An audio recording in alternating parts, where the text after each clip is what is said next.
মায়াবী রাজ্যে চলছে শতবর্ষী রাজ উৎসব। রাজা আদিত্য তাঁর রাজপুত্র আভিরকে ভবিষ্যৎ রাজা হিসেবে ঘোষণা করেন। সবাই নাচে গানে ব্যস্ত। ঠিক তখনই আকাশ কালো হতে থাকে। একটা ছায়া এসে রাজপ্রাসাদের ওপরে স্থির হয়ে পড়ে। উৎসব থেমে যায়, কেউ বুঝে না কি হচ্ছে। আভির চেয়ে দেখে একটা ভয়ানক চোখ তার দিকে তাকিয়ে আছে। পরদিন সকালেই জানা যায় রাজ্যের প্রধানমন্ত্রী, সেনাপতি ও ৫ জন প্রহরী হঠাৎ করেই অদৃশ্য হয়ে গেছে। কেউ কোনো শব্দও শোনেনি। রানী ভীষণ উদ্বিগ্ন। রাজা বলেন, এই ছায়া ভালো নয়, এর পেছনে রহস্য আছে। আভির প্রতিজ্ঞা করে আমি এর সত্য বের করব। আভির গোপনে রাজ্যের এক পুরনো জাদুকরের কাছে যায়, নাম তার ব্রাহ্ম। ব্রাহ্ম বলে, এই ছায়া ছায়ার রাজার কাজ। ৫০০ বছর আগে সে পরাজিত হয়েছিল, আবার ফিরেছে। সে দেয় একটি মানচিত্র ও একটি বিশেষ আয়না। এটি সত্য ও মিথ্যার মাঝে পার্থক্য করে দেখায়। আভির সেই মানচিত্র অনুসরণ করে রাজপ্রাসাদের নিচে একটি গোপন কক্ষ খুঁজে পায়। সেখানে সে পায় একটি পুরনো চিঠি, লিখেছে তার ঠাকুরদা রাজা অরুণ। চিঠিতে ছায়ার রাজা সম্পর্কে বলা আছে, যদি সে ফিরে আসে তবে ছায়া রোধ করতে হবে আয়না ও বিশ্বাস দিয়ে, নয়তো রাজ্য ডুবে যাবে অন্ধকারে। আভির রাজপ্রাসাদ থেকে বের হয়। মানচিত্র বলছে দক্ষিণের বিপদবনে যেতে হবে। বনে ঢুকেই আভির পড়ে এক দানবীয় ফাঁদে। ঠিক সেই সময় এক কিশোরী তাকে বাঁচায়। তার নাম সুরভি। সে বলে, আমি এই বনেই বড় হয়েছি। ছায়ার রাজা আমার বাবাকে হত্যা করেছে। আমি প্রতিশোধ নিতে চাই। সুরভি আভিরকে নিয়ে যায় এক রহস্যময় উপত্যকায়। পাথরগুলো যেন কথা বলে। তাদের সামনে আসে এক প্রবীণ রক্ষক, যিনি পাথর পাহারা দেন।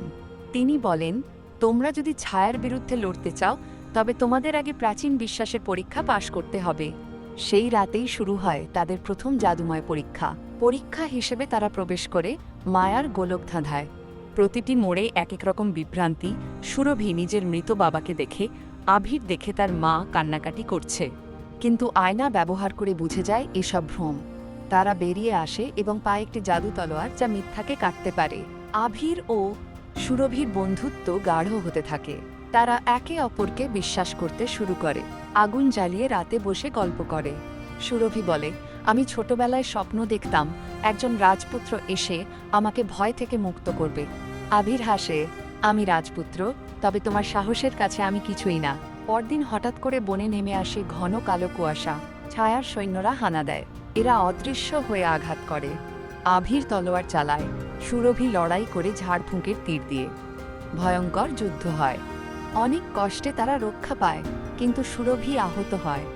আভির তখন তাকে একটি গুহায় নিয়ে যায়। গুহার ভেতরে তারা বিশ্রাম নেয়। সেখানে সুরভি বলে, সে ছিল এক সাধুকন্যা। তার বাবা একসময় ছায়ার রাজাকে পরাস্ত করতে গিয়ে প্রাণ হারান। তারপর থেকেই সে প্রতিশোধের জন্য নিজেকে প্রস্তুত করছে।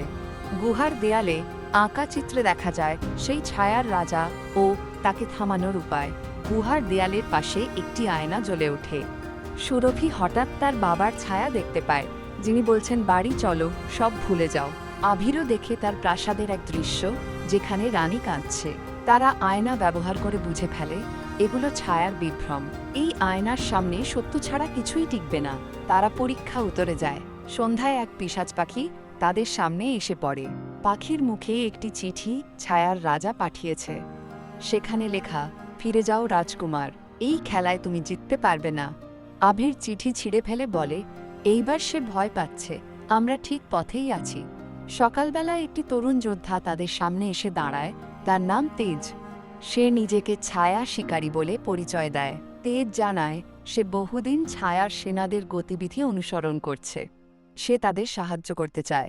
সুরভি সন্দেহ করলেও আভির তাকে সুযোগ দেয়।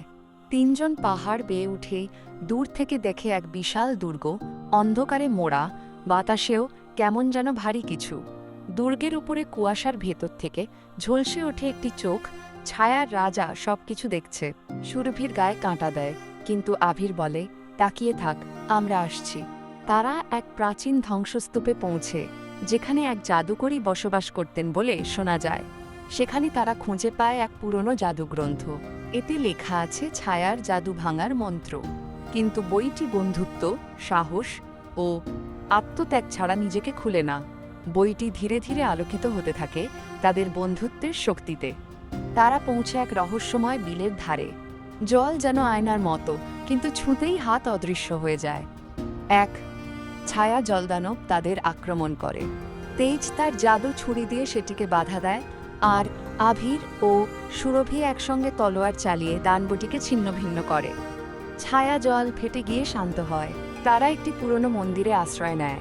রাতে তেজ আচমকা নিখোঁজ হয়ে যায়।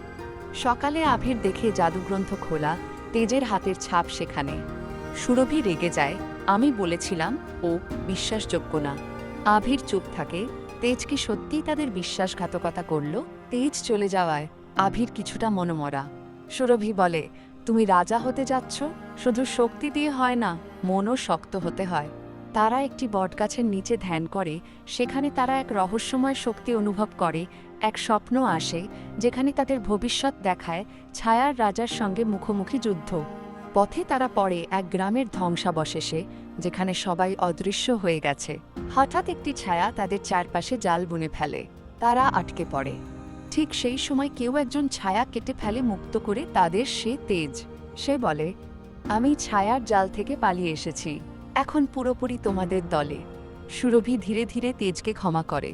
তিনজন একত্রে শপথ করে, আমরা ছায়ার রাজার মোকাবিলা করব। জাদুগ্রন্থ এখন সম্পূর্ণ খুলে যায়। তাতে ছায়ার রাজার দুর্বল জায়গার মানচিত্র ফুটে ওঠে।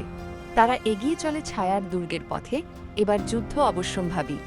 তারা ছায়ার দুর্গের ঠিক সামনে এসে পৌঁছায়।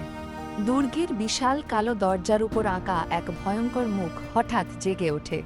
দরজা বলল, শুধু সত্য হৃদয় ভিতরে প্রবেশ করতে পারে। আভির সাহস করে সামনে এগিয়ে যায়, পেছনে সুরভি ও তেজ। তারা হাত ধরাধরি করে, দরজা খুলে যায়, গর্জন করে বাতাস। দুর্গের ভিতরে তারা প্রবেশ করে এক হল ঘরে, যেখানে চারপাশে তাদের প্রিয়জনদের মুখ ভেসে ওঠে। আভিরের বাবা মা, সুরভির বাবা, তেজের হারানো ভাই। কিন্তু আয়না বলল, এরা সত্য নয়।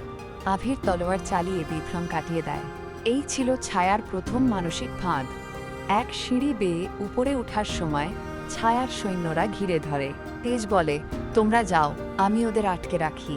সে একাই যুদ্ধ করতে থাকে, আর আভির ও সুরভি উঠে যায় উপরের স্তরে। সুরভির চোখে জল, কিন্তু সে জানে এই ত্যাগ না করলে তারা এগোতে পারবে না। তারা একটি ঘরে প্রবেশ করে, যেখানে একটি কালো স্ফটিকের মধ্যে ছায়ার রাজার হৃদয় রাখা। এটি স্পন্দিত হচ্ছে, কিন্তু সুরভি বলে, এটি ধ্বংস করলে সব ছায়া শেষ হবে না, শুধু ক্ষণিকের জন্য দমবে। আভির সিদ্ধান্ত নেয়, পুরো উৎসকে ধ্বংস করতে হবে। ঠিক সেই মুহূর্তে একটি আলো ঝলমলে দরজা খুলে যায়। ভিতরে এসে দাঁড়ায় রানী চন্দ্রমুখী। তার হাতে জ্বলছে আগুনের রত্ন। তিনি বলেন, তোমরা একা নও, চন্দ্রপুর তোমাদের পাশে আছে। সুরভি মাথা নিচু করে বলে, আপনি আমার মায়ের মতো। রানী জড়িয়ে ধরেন তাকে। দুর্গের বাইরে চন্দ্রপুরের বাহিনী এসে হাজির হয়। অভয়, মেঘলা, কপিলা ও হাজারো সৈন্য। ছায়ার সৈন্যরা পাল্টা আক্রমণ করে। যুদ্ধ শুরু হয়। উপরে দুর্গের ভেতরে আভির, সুরভি ও রানী এগিয়ে চলেন ছায়ার রাজার মূল আস্তানার দিকে। হঠাৎ সব বাতি নিভে যায়। এক ভয়ঙ্কর কণ্ঠস্বর বলে, তোমরা তো শিশুর মতো, আমি 100 বছরের ঘৃণা বয়ে এনেছি। ছায়ার রাজা তার সিংহাসন থেকে উঠে আসে। কালো আগুনে জ্বলে ওঠে তার দৃষ্টি। রত্ন কাঁপতে শুরু করে। আলো আর অন্ধকারের মুখোমুখি সংঘর্ষ সময় আভির ছায়ার রাজার সাথে তলোয়ারে তলোয়ার মেলায়।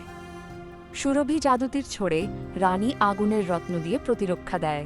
ছায়ার রাজা এক বিভ্রম সৃষ্টি করে, যাতে সবাই একে অপরকে শত্রু ভাবে। কিন্তু আয়না সামনে আনলে বিভ্রম ভেঙে যায়। সত্য আবার ফিরে আসে। ছায়ার রাজা বলে, আমি শাস্তি চাই, ক্ষমা না। সুরভি সামনে এগিয়ে গিয়ে বলে, আমার বাবাকে তুমি কেড়ে নিয়েছ, কিন্তু আমি প্রতিশোধ চাই না, তুমি আলো দেখো। সেই কথা শুনে রত্ন উজ্জ্বল হয়। ছায়ার রাজা কিছুটা কাঁপে, তার চোখে এক ফোঁটা জল। আভির রত্ন তুলে ছায়ার রাজার কপালে ছোঁয়ায়, আর এক বিস্ফোরণে চারপাশ আলোয় ভরে যায়। ছায়া মিলিয়ে যেতে থাকে ধীরে ধীরে। দুর্গ কেঁপে ওঠে। সবাই দৌড়ে বেরিয়ে আসে। শেষ আলো ছায়াকে গ্রাস করে নেয়। আকাশ আবার নীল হয়ে ওঠে। দুর্গ ভেঙে পড়ে, চারদিকে ধোঁয়া। সকালের আলোয় দেখা যায় ছায়ার বাহিনী হারিয়ে গেছে। আভির ক্লান্ত হয়ে পড়ে আছে। সুরভি তাকে তুলে ধরে। তেজও ফিরে আসে, জখম হলেও বেঁচে আছে। চারদিকে ছড়িয়ে আছে রূপান্তরের নিঃশ্বাস। ভয় নেই, আছে মুক্তির ঘ্রাণ। চন্দ্রপুরের সৈন্যদের নেতৃত্ব দিয়ে অভয় দুর্গের চত্বরে দখল নেয়। সৈন্যরা তাকে অভিবাদন জানায়। সে বলে, আজ আমরা কোনো সিংহাসনের জন্য নয়, হৃদয়ের জন্য লড়েছি। তার হাতে উঁচু করা তলোয়ার যেন সূর্যকিরণের মতো জ্বলছে। যুদ্ধে আহত ও বন্দী হওয়া ছায়া সৈন্যদের সামনে মেঘলা দাঁড়িয়ে বলে, তোমাদের ছায়া নয়, আলোর নিচে আনা হবে। সে ঘোষণা দেয়, ক্ষমা পাবে তারা যারা সত্যিকারের অনুশোচনা প্রকাশ করবে। জনতা একসাথে বলে, মেঘলা রাজকন্যা নয়, আমাদের বিবেক। জাদুপাথর আবার কথা বলে, এবার স্বর নরম। রত্নের আলোতে ভেসে আসে একটি বাক্য, আলো বেছে যারা যুদ্ধ করেছে তারাই ভবিষ্যৎ গড়বে।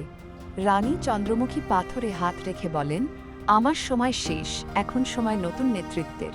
একদিন সন্ধ্যায় আবির তেজকে জিজ্ঞাসা করে, তুই আসলে কে? তেজ হেসে বলে, আমি ছিলাম এক অনাথ, যার কেউ ছিল না। এই যুদ্ধ আমাকে দিয়েছে একটি পরিচয়। সে কাঁধে রাখে সুরভির হাত। এবার আমরা শুধু যোদ্ধা নই, পরিবার। সুরভি দুর্গের ধ্বংসাবশেষে একটি স্কুল বানানোর সিদ্ধান্ত নেয়। সে বলে, আমাদের সাহসিকতা গল্পে নয়, শিক্ষা দিয়ে টিকে থাকবে। শিশুদের মাঝে আলো ছড়িয়ে দিতে চায় সে।